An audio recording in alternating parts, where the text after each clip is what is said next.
Donc à l'issue de la campagne de distillation, on met l'eau de vie en barrique, barrique de chêne français obligatoirement, pour une durée de vieillissement qui va être aléatoire en fonction de la qualité de l'eau de vie.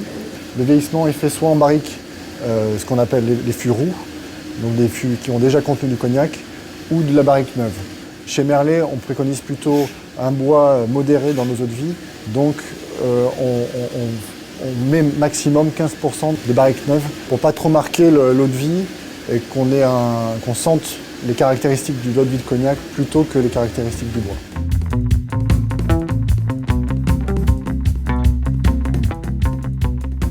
Pour maintenir une qualité constante, le stock est primordial et avoir une quantité minimum d'eau de vie dans nos chais est indispensable à la qualité de nos cognacs. Il faut regarder en permanence la qualité pour pouvoir réagir au plus vite et sortir l'eau de vie si on se rend compte qu'elle est à son optimum de qualité.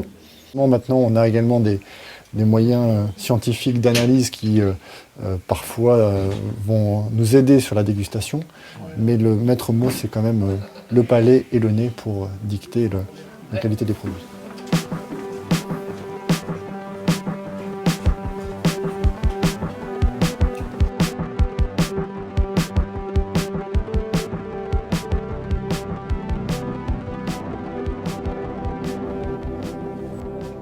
On a quelques échantillons qui nous ont été amenés, donc on regarde pour savoir s'il y a des choses qui nous intéressent. On n'a pas vraiment de besoin précis, urgent, mais le cognac c'est une histoire de longue haleine, donc on regarde s'il y a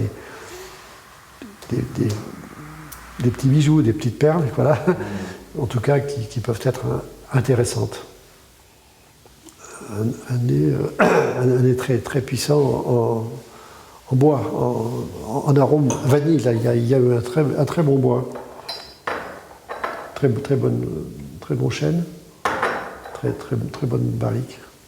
Alors il faut pas que de ça, mais je pense que ça, un petit peu dans un assemblage, ça donnera des choses intéressantes. Il y en a une qui a un caractère de lit qui est assez marqué, je crois que c'est celle-là. Qui est plutôt intéressante.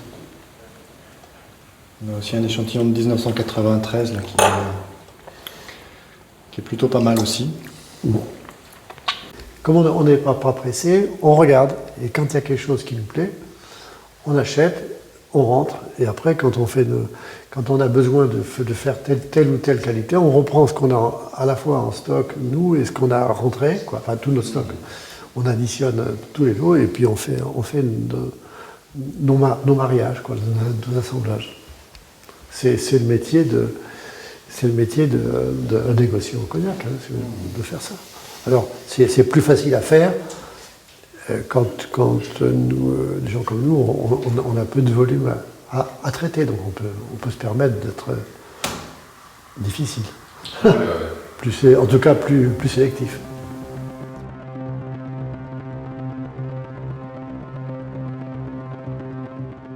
Un cognac un peu différent, un peu plus, entre guillemets, de son temps, c'est-à-dire un peu plus sur du fruit, un peu plus léger, avec moins de bois, etc. Un cognac un peu différent. Tu as un sujet là, non? Complètement, mais c'est pas... Non, il faut le recadrer des fois.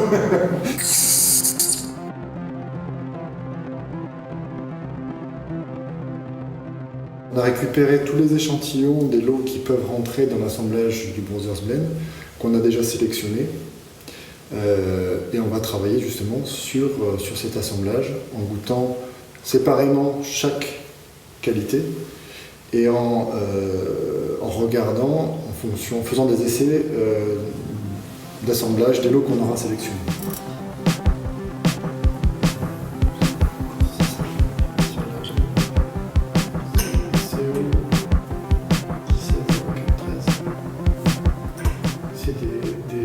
C'est se mettre en tête et noter chaque lot, en faire ressortir quelques-uns, et puis ensuite, c'est là où c'est la partie intéressante, on commence à faire des essais en éprouvette, avec différents pourcentages des eaux de vie. Une eau de vie qui va avoir de la structure va peut-être permettre de faire la base de l'assemblage. On va amener une petite touche d'une eau de vie plus aromatique pour le côté montant de l'assemblage. Le savoir-faire qu'on peut avoir, c'est d'avoir dans nos chais, par notre distillation, mais également par les achats qu'on peut faire à l'extérieur, une palette aromatique la plus large possible.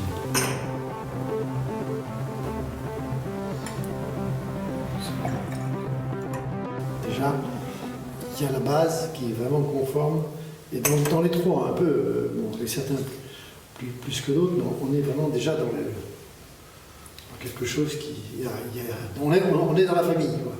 On voit déjà qu'entre les premiers assemblages qu'on a fait et le dernier, les premiers sont déjà un peu plus mariés que le dernier. C'est là où aussi il faut laisser le temps aux eaux de vie de se marier et il faut qu'on revienne le lendemain pour regoûter et puis le surlendemain. Tout ça prend un petit peu de temps. On goûte ensemble là où on en est, ce qu'on a fait. S'il y a des petites variations, on se dit est-ce que c'est important ou pas, ou est-ce que des fois on veut prendre quand même des évolutions sur le produit, le faire évoluer au fur et à mesure du temps, même si le but c'est de reproduire la même chose, des fois on peut se dire qu'on peut quand même l'améliorer et l'optimiser un petit peu, donc le repositionner légèrement. Quoi. Mais le but c'est de le faire dans la continuité. Quoi.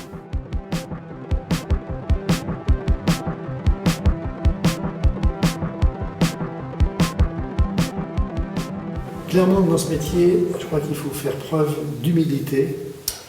Il y a des choses qu'on croit savoir, mais qu'il faut constamment revérifier.